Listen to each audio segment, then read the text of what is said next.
All right, hey everybody, welcome back to the channel. This is Rob here at Smirking Gun Reviews, back finally with some more Agents of S.H.I.E.L.D. Season 6. We're up to Episode 5. It is called The Other Thing. So full spoilers if you haven't seen this episode. And as usual, if you don't like my reviews, definitely go check out Dee's reviews. He loves this show, same as I do. He gives a glorious take on all of these episodes. So if you, just like I love this show so much, as much as the next person, and maybe even more. But if you don't like my reviews, please go to Dee's reviews and check his out, because he really cares about this show on a level that I am not at.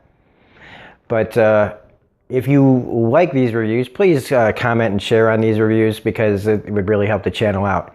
My reasoning behind saying if you want to go over to Dee's reviews, because I notice he's much more positive all the time about the show, and even when I don't agree with him always on his positivity, his positivity is infectious, and it's hard to not almost agree with him on things I don't agree with.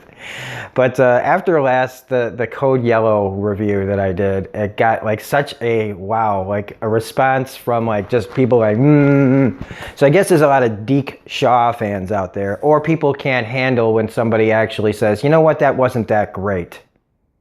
So if you're just here to have your Agents of S.H.I.E.L.D. nonstop praise parade, go away.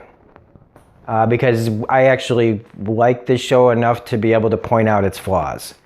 So here we go, because no show is flawless, just about no show is flawless, and neither is this one. And I like this episode, I really do, because we get a lot more of Sarge trying to figure out what's going on in this world. Why do people care about this face? Because he's been to all these other places and nobody's ever recognized him before. And he doesn't feel like that's a coincidence, and I don't either. And again, we're going down this road where our characters think he's bad. You know, he puts things, they write things in a way so that, you know, our characters think there's something wrong. When this whole time, if I've been saying he's not a bad guy. He's still Coulson. He's just a different version of Coulson.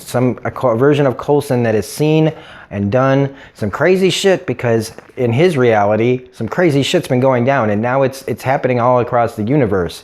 And it might have something to do with what they did to save the world.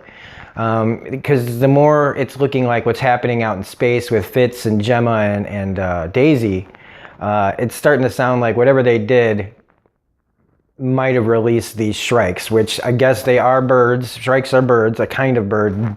Those birds look like bats, though. I'm still saying that they look like bats. They're space birds, fine. And so I feel like everything is basically kind of connected. And when we go full circle, everything's going to be like one big story that we've been watching. And they do that all the time. I really, really dug, though, their interactions cut between the Tahiti stuff and what's going on right now. And I mean, right from the get-go, though, he's like, I'm gonna turn you, and everybody's supposed to be like, uh-oh, and it's like, no, what he's trying to do is show her why he's doing what he's doing.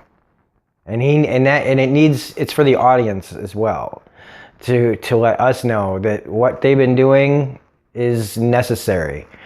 Even when he shoots that guy in the head, which is a dramatic moment, I was like, yeah, he killed him. He was doing him a mercy, because nobody understands yet. I mean, I don't know why they don't understand it yet. It's these things are inside people, blowing them up from the inside and infecting everybody. But apparently we got to slow this down for the rest of the audience that's kind of sitting around going, what happened in that last scene? So, and I love that. Does anybody else make the connection between Game of Thrones and this show, where they need a special dagger to kill the thing that brings people back to life? And it's only this one thing that has a special like blue tip on it that looks like dragon glass. I don't know. Maybe somebody was watching Game of Thrones when they were writing this episode or writing this series. Like, what are we going to do? What stops him? I don't know. Dragon glass? Oh wait, that's Game of Thrones. Never mind. We'll call it something else. Uh, I mean, I don't mind, I don't care, but I mean, there's only so many different versions of things you can tell before stories start to bleed into each other a little bit. But, so yeah, there's that. And when she has to fight this thing off, I mean, it's a really cool fight scene. It's a really interesting fight scene. The crab walk, like, that reminded me of The Exorcist.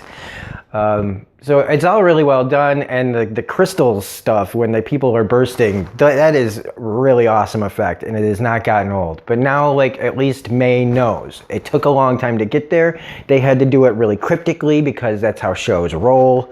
They can't just be playing with people. They can't just go, that guy's infected with something that's going to spread and kill everybody. That's all they really need to say. But for the characters, they need all sorts of proof and bases and analysis and things like that to make 13 episodes, not be like 4 or 5. And again, the more I'm thinking about it, that thing going into Keller's mouth was really stupid. Like, they were like, how do we show how this happens? Oh, we're just going to have this guy swallow one whole, like, have one go right down his throat. No one help him. Nobody tried to grab the thing out of his mouth because it's so scary that we're going to be taken aback and we're like, oh my God, it's going down. Like, I don't know, man. I'd have been doing an emergency tracheotomy on that poor guy. I'm still bitter about Keller, okay? You bring in Lucas Bryant, a great actor, and then you waste him on a love triangle that I don't give a shit about. I don't care about Mac and Yo-Yo's relationship. I never have. But that's just me. Again, like, the only relationship in this show I care about is Gemma and Fitz. Because it's been earned over the past few years. And I know that you could say Mac and Yo-Yo's relationship is whatever, but in 6 seasons, I'm past all that. May and Coulson were a thing, cool. Gemma and Fitz are a story for the ages, cool. Mac and Yo-Yo, I don't care. Let's move the story along. Especially when you kill off a really good actor and you get him to just do nothing just so he can have a bird burst through his chest. I mean, it's cool, but whatever. Because poor Mac really hasn't had anything to do except stare at screens and contemplate how he's not as good as Coulson. He had that moment in that terrible episode of Code Yellow where he got to knock some people around, and now it's like, yay, Mac finally gets to do something, but still, he's just been relegated to pretty much nothing. So without his relationship to Yo-Yo and him staring at screens, contemplating his, what he's doing, he really hasn't been able to do that much. The doctor that they bring in, I like that they're bringing up his alcohol problem without bringing up his alcohol problem. Way to go, ABC. Couldn't just come right out and say, hey man, we think you're putting away the booze a little too much for, But I do like how they wrote him, like, look man, my best was 20 years ago. You found me, damaged goods, buyer beware kind of situation. So I do like his reactions to things and how they write that, but I wish they'd just say, hey look man, you got your drinking on, handling okay? And maybe I take a little more like a clinical look at that just because of my past and how I've had to deal with my own substance abuse problems. So it just, when they dance around subjects like that, it's like, we're big kids, right? We're adults, we're watching this, and if your kids hear that somebody on TV has a drinking problem, I think it's going to be all right. It's better than seeing people get shot in the face and their heads blown out, right? So anyway, so back to the problem at hand where they think, she knocks out Snowflake, who, again, she and Deke, man, should get married because I don't like her as a character. This whole nonstop, we're going to turn you into butterflies and just, ugh. Even Sarge is like, yeah, she's crazy, but she's loyal. So, I mean, even he doesn't really want her on the team. But the close quarters fight between him and Melinda with the rope around the neck, that must have been really hard to choreograph because you're sitting there in one cab, and how the physics of a fight would look in such a close area was amazing. And I love the way that they always still manage to get cool fight scenes out of things that you wouldn't expect to. Now we go to space, where Enoch, who was one of my favorite characters, is now turning back into his old chronocrom ways to save his people. And in the end, like, he is like an artificial being. Like, he's gonna do what his biology tells him to do, which is save his people. Whether or not it makes sense to the people that he's been friends with all this time, I don't consider it an ultimate betrayal. I just think of it more as a logical betrayal. That he's like, I want to save everybody, but unfortunately for you guys, I have to put you in this situation for everything to work out. Now, the goodbye between Daisy and Gemma felt a little ominous.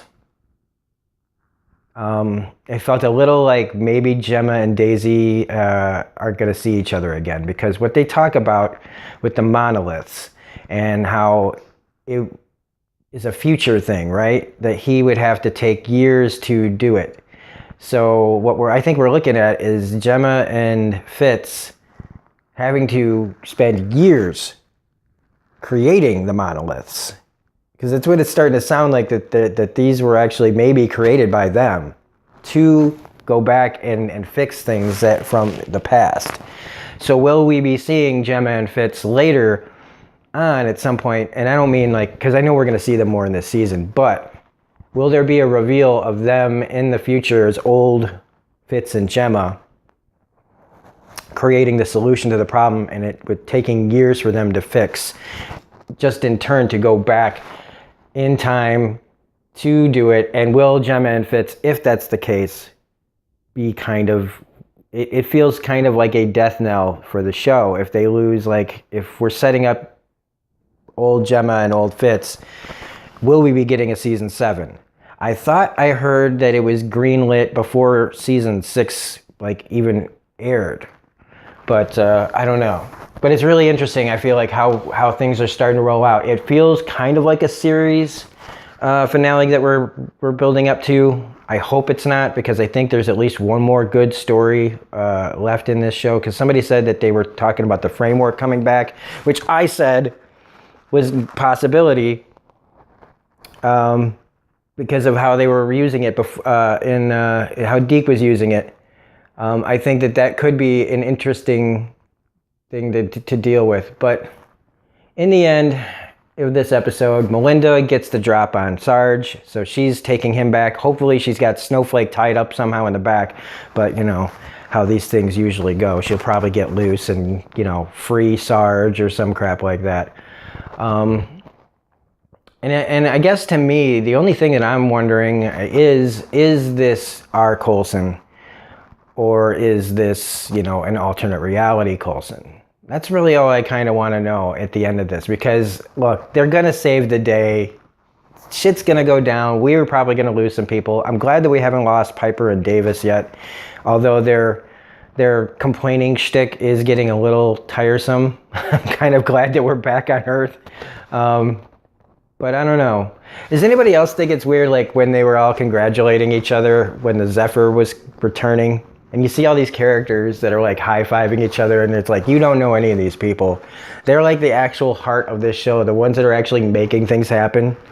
And we never see them. And I think that it's funny that Agents of S.H.I.E.L.D. is about a bunch of people that work behind the scenes in the Marvel Universe. And that in the Marvel show that is about the behind the scenes of the Marvel Universe, there are these other people that you'll never see or ever get talked about on that show. I just think it's funny. Anyway, that's it. I expect this video to get lots of downvotes because I can't stand some things that happen on this show, but I still love it, and I'm still in it to the long haul. I've given up on Walking Dead, okay? I've given up on Walking Dead. I'm never giving up on Agents of S.H.I.E.L.D. And so, anyway, if you happened to like this review, which it was a pretty good episode, considering that I still have some problems with the way it's written. But if you liked it, please hit the like button, comment, share, subscribe, all that rigmarole. Otherwise, this is Robert Smirking Gun Reviews saying we'll be back with more Agents of S.H.I.E.L.D. later on this week. And plus, there's tons of more content to watch. So have a great day, and we will see you next time. Bye.